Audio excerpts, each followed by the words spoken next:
तेजस classes में आपका स्वागत है। बिहार एसएससी प्रथम इंटर स्तरीय मुख्य परीक्षा का 78वां मॉक टेस्ट है। इससे पहले हम लोग 77 को कर चुके हैं। अगर आप उन वीडियोस को नहीं देखे हैं तो 2-2, 3-3, 4-4 करके उसको एक दिन में देख के कंप्लीट कर लीजिए। अगर आप देख भी लिए हैं ना तो पीडीएफ से नहीं रिवीजन हो पा रहा है तो कम समय लगेगा, आपको 20 मिनट 22 मिनट लगेगा, किसी में 30 मिनट लगेगा, तो आप उसको रिवीजन कर सकते हैं। तो 2 बार 3 बार आपको रिवीजन बहुत ज़रूरी है। तो प्लेलिस्ट के लिए या पीडीएफ के लिए डिस्क्रिप्शन में लिंक है, वहाँ से आप टेलीग्राम चैनल ज्वाइन कर लीजिए। बहुत सारा चीज़ है, आप एक बार वीडियो का डिस्क्रिप्शन देखा कीजिए, वहाँ पे आपको मैक्सिमम चीज़ मिल जाएंगे। यह वीडियो रोज़ सुबह 7:30 बजे 101% आ जाता है। जिस दिन मेरे एंड से लेट होता है मैं आपको टेलीग्राम में ज़रूर इन्फॉर्म करता हूं, और जिस दिन थोड़ा मोड़ा 2-4-5-10 मिनट यूट्यूब के वजह से लेट होता है तो मैं बता भी देता हूं, या 5-10 मिनट बाद आप आके उसको वॉच कर लिया कीजिए। चलिए, इससे पहले जो हम लोग 77 को किए हैं ना, उसमें शुरू से यानी मॉक टेस्ट 1 से लेके 20 तक यूनिक पब्लिकेशन का यहाँ लोगो भी देख सकते हैं। दूसरा 21 से लेकर 37 तक प्लेटफॉर्म यानी रुक्मणी का है, देख सकते हैं आप इस बुक का यहाँ पे लोगो दिया हुआ है। 38 से लेके 51 तक स्पार्क का है, आप यहाँ पे देखने को मिलेगा। 52 से लेके 68 तक यहाँ पे 2 चीज़ है, एक तो 10 इसमें जो किरण के हैं वो मैंने 10 कराए हैं प्रैक्टिस सेट, साथ में 7 प्रैक्टिस सेट मैं कराया हूँ प्रीवियस ईयर का, तो इसी सीरीज में 52 से 68 के बीच में ही आपको मिलेगा। अभी देखिए 69 से लेके 88 तक हम लोग संदर्भ कर रहे हैं, और अभी ये कंटिन्यू ही है, तो लोगो आपको थंबनेल में दिख जाएगा। चलिए, आज का पहला प्रश्न है। उससे पहले मैं एक बात बता दूं, मैं आपको इतना सफिशिएंट समय दूंगा ताकि आप इस क्वेश्चंस का आंसर कर सकते हैं। पहला प्रश्न है, 1878 ईस्वी का वर्नाकुलर प्रेस एक्ट किसने रद्द कर दिया था? आपको यहाँ पे ध्यान देना, रद्द करने का बात किया जा रहा है।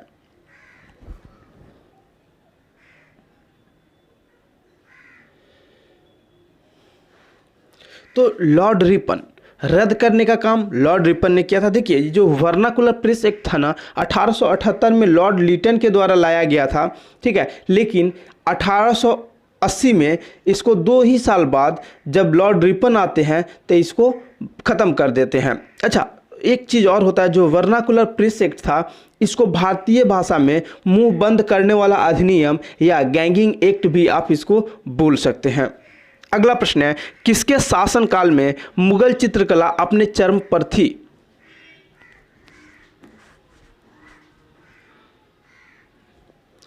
बात करें मुगल चित्रकला की तो ये जहांगीर के शासनकाल में अपने चरम पर थी। और शाहजहां से एक चीज़ आता है, तो शाहजहां के समय में क्या था, जो ये बिल्डिंग बनाने का, जैसे मकबरा बनाने का, मस्जिद बनाने का, ये सब काम, तो ये चरम कद पे था। अगला प्रश्न है, राष्ट्रीय एकता दिवस यानी नेशनल यूनिटी डे हर वर्ष मनाया जाता है।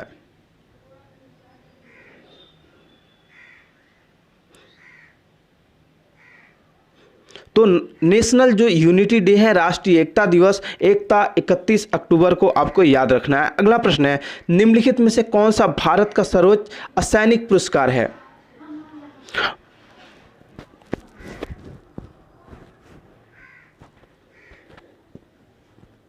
इसका आंसर होगा ऑप्शन ए, भारत रत्न। अगला प्रश्न है, किस प्रकार के जंगल में सॉफ्टवुड तथा हार्डवुड दोनों प्रकार के पेड़ पाए जाते हैं?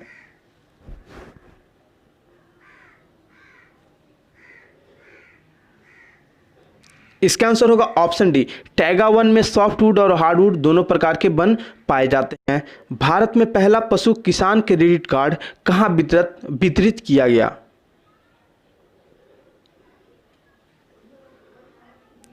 इसका आंसर होगा ऑप्शन बी, भिवानी में। अगला प्रश्न है, कर्नाटक के शिवमोगा जिले का कौन सा गांव रोजमर्रा की बातचीत में संस्कृत का उपयोग करता है? और इस जिले में जो शिवमोगा है ना, शिवमोगा टाउन, ये सब मैं घुमा हूँ तो ज़्यादा जानता हूँ इसके बारे में।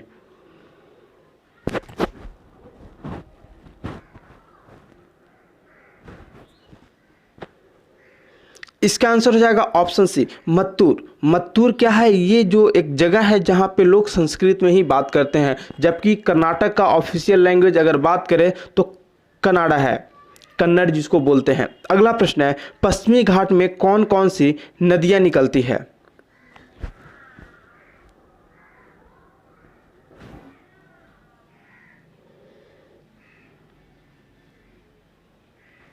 इसका आंसर हो जाएगा ऑप्शन बी, कृष्णा, गोदावरी और कावेरी। अगला प्रश्न है, त्रिपुरा भारत की किस दिशा में है?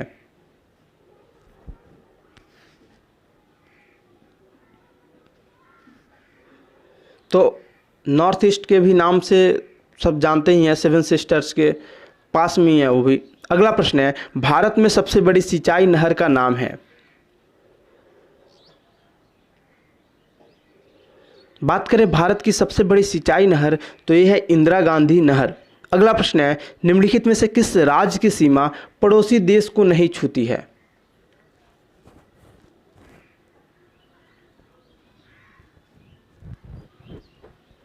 चलिए, इसमें आपको ऑप्शन भी दिख जाएगा, झारखंड, बिहार नेपाल को टच करता है, उत्तर प्रदेश नेपाल को टच करता है, पश्चिम बंगाल तो आप जानते ही हैं, बांग्लादेश। और चलिए अगला प्रश्न है, हाल ही में किसे वर्ष 2019 का ज्ञानपीठ पुरस्कार दिया गया है?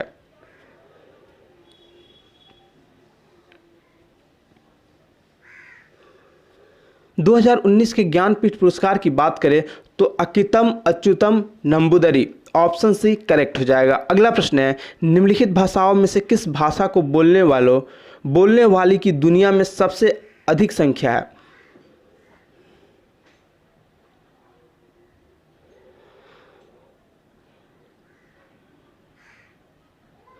चलिए, दिए गए ऑप्शन में आपको चीन का लैंग्वेज नहीं है, चीनी भाषा नहीं है, तो सबसे ज़्यादा बोला जाता है वो है पुर्तगाली। इस ऑप्शंस में पुर्तगाली जो सबसे ज़्यादा बोला जाता है। बात करें हिंदी के बाद तो बंगाली आएगा, नहीं तो ये नहीं आएगा। बंगाली बोलने वाले की संख्या 3.31 कुछ है, ठीक है, जबकि यहाँ पे 4.17% लोग पुर्तगाली बोलते हैं। अगला प्रश्न है, निम्नलिखित में से कौन poverty and un British rule in India के लेखक हैं? तो poverty and un British rule in India के लेखक दादा भाई नौरोजी हैं। अगला प्रश्न है, भारत का राष्ट्रीय खेल कौन सा है? भारत का राष्ट्रीय खेल कौन सा है? हॉकी है। अगला प्रश्न है, 25 अक्टूबर 2019 को गुजरात का पहला केरोसिन मुक्त जिला कौन बना? केरोसिन बोले तो मिट्टी तेल।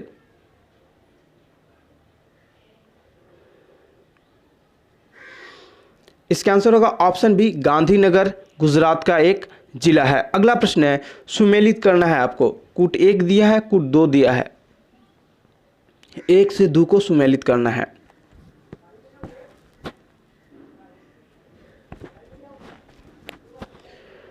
चलिए, सुमेलित करने में क्या होता है, जो सबसे आसान होता है आपको उसको करना होता है। तो पोंगल, मैक्सिमम लोगों को पता होगा पोंगल कहाँ का है, तो तमिलनाडु का है।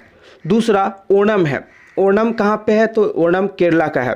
तो आपको 2 चीज़ दिख गया, एक का 5 किस में है, सिर्फ एक ऑप्शन में है, तो आप यहीं से जा सकते हैं। साथ में 3 का 2, तो 3 का 2 भी इसमें बहुत सारे में है, तो आप यहाँ से जा सकते हैं। चलिए मैं आगे की बात करता हूँ पश्चिम बंगाल की। तो पश्चिम बंगाल की क्या है? पश्चिम बंगाल की डोल पूर्णिमा। केरल का तो हो ही गया। असम का क्या है? तो असम का Bhogali Bihu. Option D correct हो जाएगा। अगला प्रश्न है, अद्वैत के सिद्धांत के प्रतिपादक कौन थे?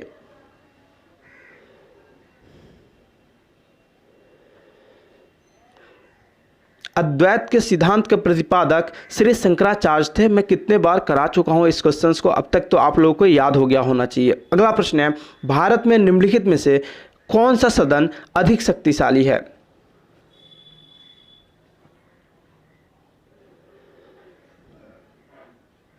देखिए, कौन सा सदन अधिक शक्तिशाली का बात करें ना, तो जिसको पब्लिक, हम जनता डायरेक्टली वोट देते हैं ना, वो सदन ज़्यादा शक्तिशाली होता है। तो लोकसभा ज़्यादा शक्तिशाली होता है। ऐसा नहीं है राज्यसभा में हमारे, देखिए जो हम प्रतिनिधि चुन के भेजते हैं अपने राज्यों में, वो प्रतिनिधि उनको चुनते हैं, तो कहीं ना कहीं उनको भी हम चुने होते हैं, लेकिन डायरेक्टली नहीं, इनडायरेक्टली। जो डायरेक्टली होता है वो ज़्यादा शक्तिशाली होता है। ऑप्शन ए करेक्ट हो जाएगा। अगला प्रश्न है, 21 अक्टूबर 2019 को आज़ाद हिंद सरकार की कौन सी वर्षगांठ मनाई गई?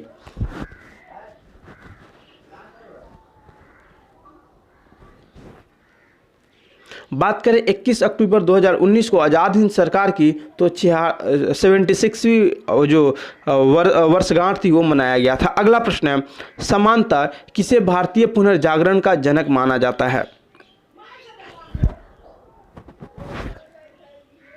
भारतीय पुनर्जागरण का जो जनक है वो राजा राम मोहन राय को माना जाता है। अगला प्रश्न है, बादशाह अकबर द्वारा 16वीं शताब्दी के उत्तरार्ध में प्रारंभ किए गए धार्मिक आंदोलन का नाम क्या था? अकबर के द्वारा कौन सा दीन इलाही धर्म का शुरुआत किया गया था 16वीं शताब्दी में? अगला प्रश्न है, निम्न में से कौन सा मूलभूत अधिकार नहीं है?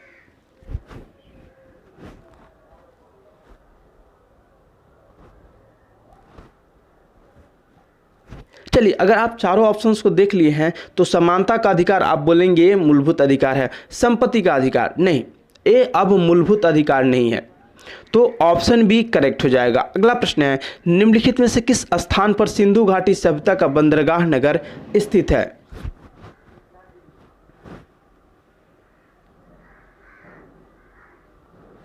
तो कहाँ पे? लोथल, ऑप्शन ए करेक्ट हो जाएगा। लोथल में स्थित है और यह भोगवा नदी के तट पे स्थित बना था। अगला प्रश्न है, भारतीय राष्ट्रीय कांग्रेस के पहले अध्यक्ष कौन थे?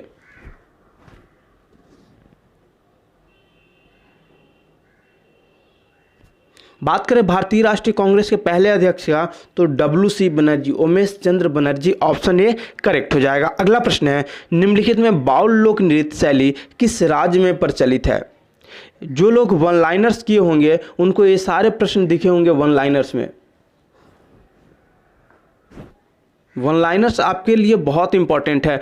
क्या है उसको तो मैं इसलिए बनाता हूं ताकि आप हेडफोन डाल के अगर आप ट्रैवलिंग कर रहे हैं, घूम रहे हैं या चाय पी रहे हैं तो उस समय आप रिवीजन कर सकते हैं। वो रिवीजन सीरीज है 15-20 मिनट। अभी जो 250, 300, 300 क्वेश्चन होता है तो 30-32 मिनट का होता है, तो आप बहुत ईजिली रिवीजन कर सकते हैं, वो बहुत आसान है। बात करें बाउल लोक नृत्य की तो ये कहाँ की है? पश्चिम बंगाल की नृत्य शैली है। हड़प्पा कालीन लोगों को किसकी जानकारी नहीं थी?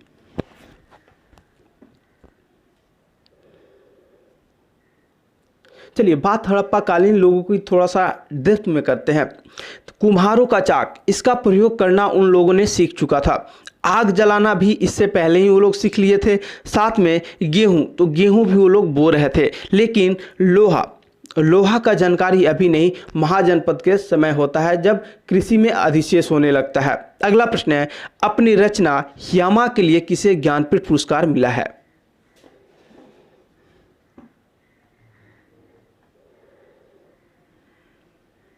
बात करें यमा, तो यमा महादेवी वर्मा की बहुचर्चित पुस्तक है और इसी के लिए उन्हें ज्ञानपीठ पुरस्कार मिला था। अगला प्रश्न है, नर्मदा नदी का उद्गम स्थान है?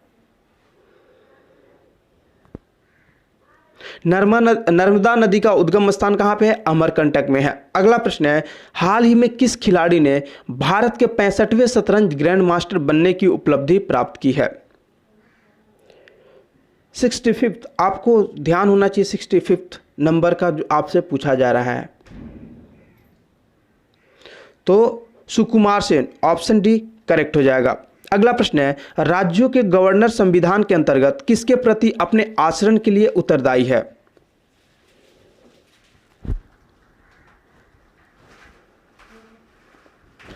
बात करें जो गवर्नर की, तो जो गवर्नर होते हैं ना वो केंद्र सरकार के प्रतिनिधि होते हैं। केंद्र सरकार में बात किया जाए तो किसके?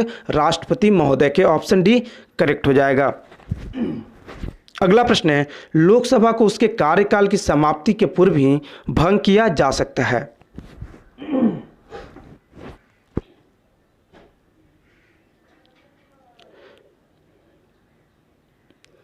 लोकसभा को उसके कार्यकाल के समाप्ति के पूर्व ही भंग किया जा सकता है, मतलब जब मंत्रिपरिषद उनको सलाह देंगे ना तो राष्ट्रपति खुद भंग कर सकते हैं।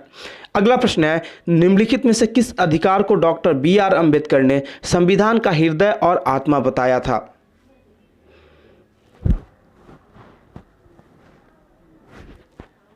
संवैधानिक उपचार का जो अधिकार है इसी को बाबा साहेब भीमराव अंबेडकर संविधान का आत्मा बताए थे। अगला प्रश्न है, निम्न में से कौन अप्रत्यक्ष कर है?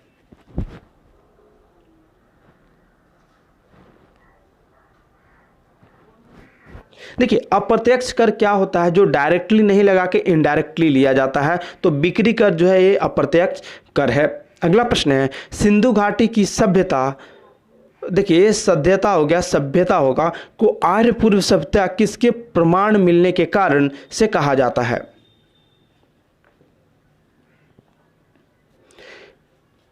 इसका आंसर हो जाएगा ऑप्शन सी, बर्तन। जो बर्तन मिले हैं ना सिंधु घाटी सभ्यता के और आर्य सभ्यता के भी बर्तन लगभग मैच किए हैं, इसीलिए बोला जाता है कि ये आर्य पूर्व सभ्यता भी हो सकती है। अगला प्रश्न है, शब्द निष्क का अर्थ वैदिक काल में आभूषण था, जिसका अर्थ बाद में प्रयोग हुआ निम्न रूप है।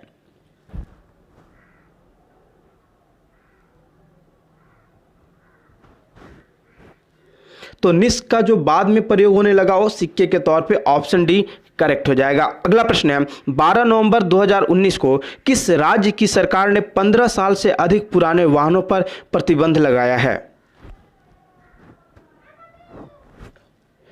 और ये काम करने वाला अपना प्यारा बिहार है, ऑप्शन सी करेक्ट हो जाएगा। और ये बहुत अच्छा स्टेप भी है। अगला प्रश्न है, निम्नलिखित में से कौन सी मिट्टी बिहार में गंगा के उत्तरी मैदान में पाई जाती है?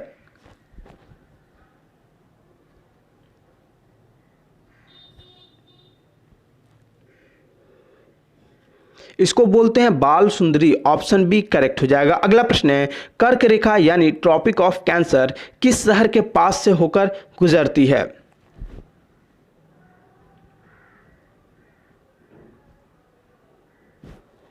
चलिए, अगर आप इस ऑप्शंस को अच्छे से देखें ना, तो यहाँ पे आप श्रीनगर को तुरंत कट कर देंगे, चेन्नई को तुरंत कट कर देंगे, बाकी बचा दो शहर कोलकाता और भोपाल। तो आप अगर मैप आपको अच्छे से पता है ना, तो कोलकाता को भी आप सीधे सीधे कट कर देंगे और भोपाल पे आप टिक लगा देंगे, ऑप्शन सी करेक्ट हो जाएगा। अगला प्रश्न है, निम्नलिखित में से कौन से शाही राज्य ब्रिटिश अधिगृहित नहीं किए गए थे?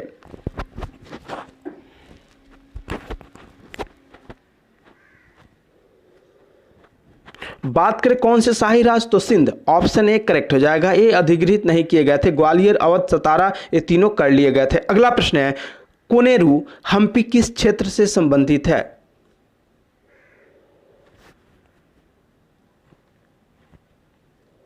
तो खेल और खिलाड़ी से, ऑप्शन ए करेक्ट हो जाएगा। अगला प्रश्न है, प्राचीन भारत का वह प्रसिद्ध शासक जिसने अपने जीवन के अंतिम दिनों में जैन धर्म अपनाया था? जैन धर्म किसने अपनाया था? तो चंद्रगुप्त मौर्य ने, ऑप्शन ए करेक्ट हो जाएगा। अगला प्रश्न है, 14 अक्टूबर 2019 को किस भारतीय मूल के व्यक्ति को अर्थशास्त्र में नोबेल पुरस्कार मिला है?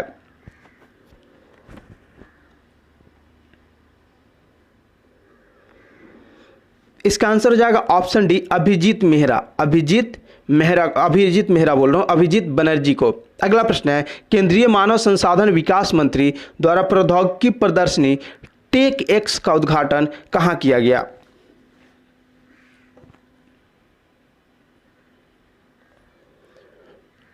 बात करें टेक एक्स का, तो ये नई दिल्ली में इसका शुभारंभ हुआ था। अगला प्रश्न है, भारत में शंकुधारी वन कहां पाए जाते हैं?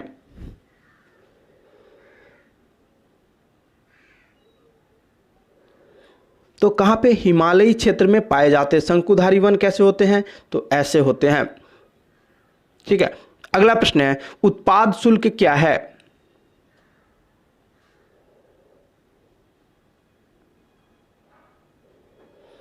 उत्पाद शुल्क क्या होता है? एक प्रकार का अप्रत्यक्ष कर होता है। अगला प्रश्न है, यदि किसी खिलाड़ी को FID रैंक मिला है तो वह कौन सा खेल खेलता है?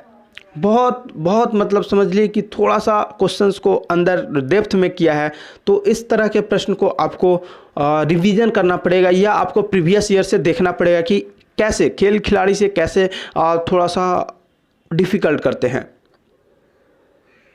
तो बात करें FID रैंक से, तो ये शतरंज में हो गया। अगला प्रश्न है, कैबिनेट मिशन भारत भेजा गया था, क्यों भेजा गया था ये बताना है। बात करें कैबिनेट मिशन का, तो कैबिनेट मिशन किससे? तो सत्ता के हस्तांतरण के लिए संवैधानिक व्यवस्था तैयार करने के लिए, ऑप्शन बी करेक्ट हो जाएगा। अगला प्रश्न है, विक्रम संवत एवं शक संवत में कितने वर्ष का अंतर है?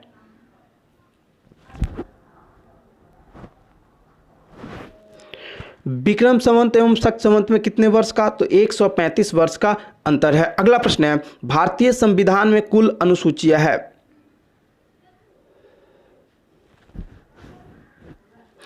भारतीय संविधान में कितने अनुसूची हैं? तो 12 अनुसूची हैं। अगला प्रश्न है, 1 kg पर सेंटीमीटर स्क्वायर दाब समतुल्य है?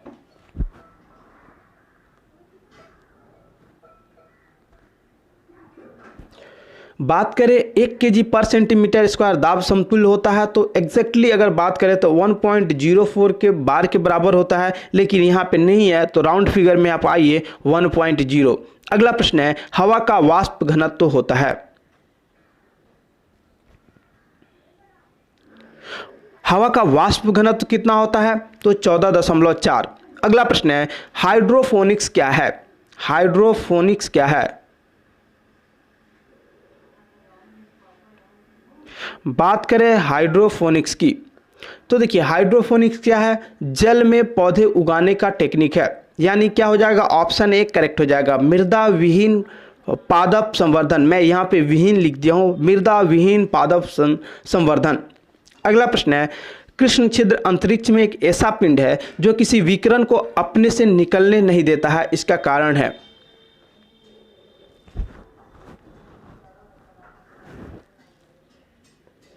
इसका कारण क्या है? ऑप्शन सी करेक्ट हो जाएगा, अति उच्च घनत्व। अगला प्रश्न है, जीव विकास यानी इवोल्यूशन बोलते हैं को सर्वप्रथम किसने समझाया? इवोल्यूशन को सर्वप्रथम किसने समझाया?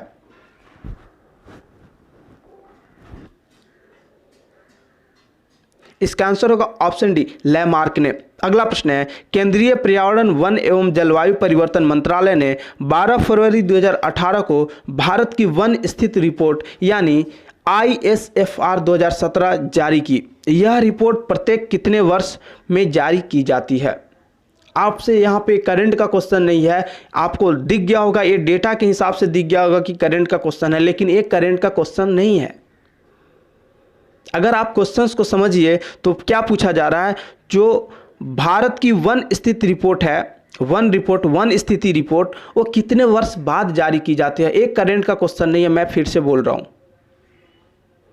इसका आंसर होगा ऑप्शन ए, 2 वर्ष बाद, हर 2 वर्ष बाद। 2017 में जारी किया गया था, फिर से 2019 में जारी किया गया है, तो अब 2021 में जारी किया जाएगा। तो ये करंट का क्वेश्चन नहीं है, ये स्टैटिक क्वेश्चन है। अगला प्रश्न है, प्राचीन काल में दही जमाने की प्रक्रिया में निम्न जीव की आवश्यकता होती थी?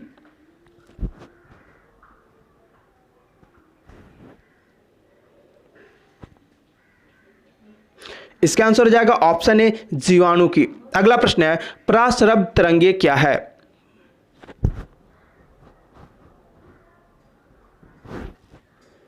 प्रस्रव तरंगे क्या है? तो श्रव्य आवृत्ति से उच्च आवृत्ति वाली ध्वनि तरंगे। ऑप्शन सी करेक्ट हो जाएगा। अगला प्रश्न है, प्रकाश विकिरणों की प्रकृति होती है? प्रकाश विकिरणों की प्रकृति कैसी होती है, ये आपको बताना है। तो तरंग एवं कण दोनों के समान होता है। ऑप्शन सी करेक्ट हो जाएगा। अगला प्रश्न है, सबसे बड़ा स्तनपायी कौन सा है?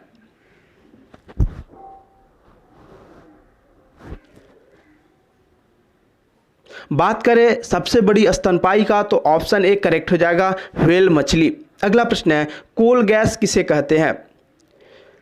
मैंने अब तक जितने भी वन लाइनर्स कराए हैं उसमें से सिर्फ ए वाला क्वेश्चंस जो 61 नंबर क्वेश्चन है ये नहीं था, बाद बाकी सारे क्वेश्चंस वहाँ पे हैं करंट के क्वेश्चन छोड़ के। तो आप सब समझ सकते हैं कि जो भी प्रैक्टिस सेट बनता है ना वो लगभग वहीं से बनाता है लोग। जितने भी पब्लिकेशन है, मैं इतना सारा पब्लिकेशन करा दिया हूँ ना, आप एक बार जाइए उसको रिविजन कीजिए और देखिए कहाँ से आपको दिख रहे हैं।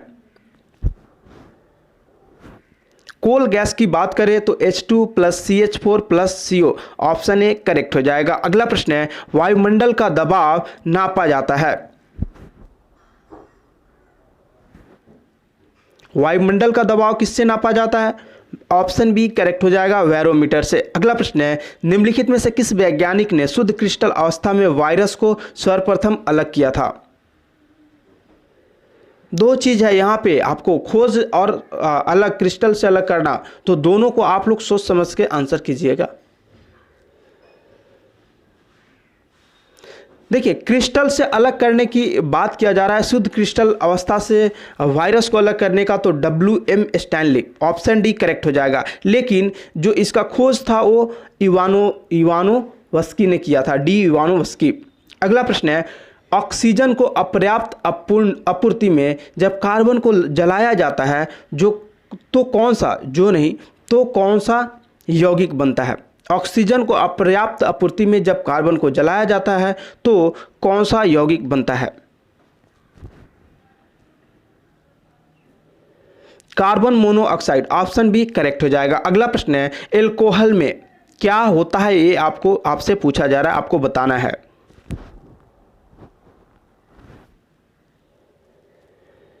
एल्कोहल में क्या होता है? कार्बन, हाइड्रोजन और ऑक्सीजन, ऑप्शन बी करेक्ट हो जाएगा। अगला प्रश्न है, हाइग्रोमीटर क्या नापता है?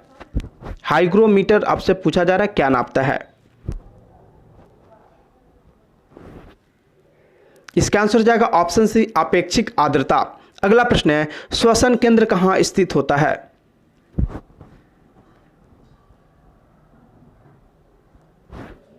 श्वसन केंद्र कहां स्थित होता है? तो मेडुला ऑब्लोंगेटा। अगला प्रश्न है, मानव शरीर में सबसे लंबी कोशिका है, सबसे लंबी कोशिका की बात आपसे की जा रही है। देखिए, मानव शरीर की सबसे लंबी कोशिका का बात किया जा रहा है तो आप लोग यकृत को नहीं लगाइएगा, तंत्रिका तंत्र को लगाइएगा, ऑप्शन एक करेक्ट हो जाएगा। अगला प्रश्न है, हम दूध का विशेष गुरुत्व कैसे मापेंगे? दूध का विशेष गुरुत्व आपको पूछा जा रहा है कि आप कैसे उसको मेजर करेंगे। तो हाइड्रोमीटर का उपयोग करके, ऑप्शन डी सही हो जाएगा। अगला प्रश्न है, इनमें से कौन सा रोग मच्छरों से होने वाला रोग नहीं है? कौन सा रोग मच्छरों से होने वाला रोग नहीं है, आपको ये बताना है।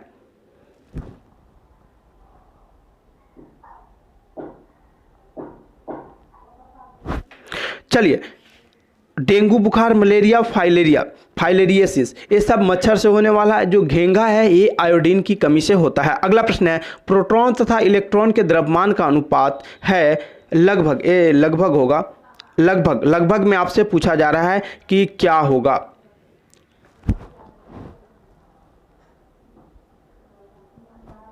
कितना होता है? तो 1/1837 होता है। ठीक है, तो 1837 तो है नहीं, तो आप क्या लगा देंगे? 1840 कितना हो जाएगा? 1840 अनुपात 1 हो जाएगा। आप तो एक लिखे या नहीं लिखे उससे कोई मतलब नहीं है। अगला प्रश्न है, निम्नलिखित में से क्या जल से हल्का होता है? निम्नलिखित में जल से क्या हल्का होता है, ये आपको बताना है। इसका करेक्ट आंसर होगा ऑप्शन बी, सोडियम। अगला प्रश्न है, वर्षा की छोटी छोटी बूंद गोल होती है,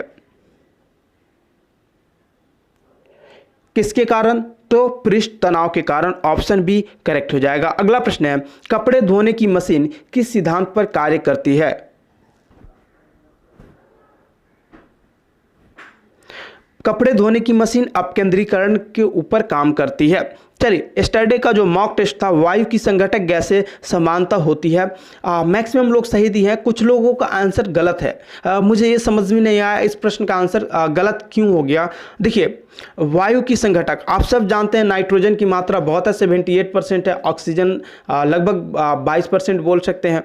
तो ये चीज़ है, तो वायु की संघटक में क्या हो जाएगा? नाइट्रोजन और ऑक्सीजन का ज़्यादा योगदान है, तो ऑप्शन एक करेक्ट हो जाएगा। चलिए, अगला प्रश्न है, सूर्य, जो आज का क्वेश्चन ऑफ द डे है, सूर्य प्रकाश कितने मिनट में धरती तक पहुंचने में लेता है? कितने मिनट धरती तक पहुंचने में लेता है? इसका आंसर क्या करना है? आपको जाके कमेंट बॉक्स में कमेंट करना है। साथ में देखिए, जो लोग वन लाइनर अब तक नहीं रिवीजन किए हैं, आप सब लोग इतने प्रैक्टिस सेट करने के बाद आपको अंदाजा हो गया होगा कि जो भी इधर है वो जरूर कहीं ना कहीं वन लाइनर में है। तो ये एक तो बात है, अगर आप उसको करते हैं, साथ में थोड़ा सा रिवीजन करते हैं, तो आपका स्कोर ऐसे ही इंप्रूव हो जाएगा। चलिए, फिलहाल के लिए यहीं पे ब्रेक लेते हैं, मिलते हैं अगले वीडियो में। टाटा और बाय बाय।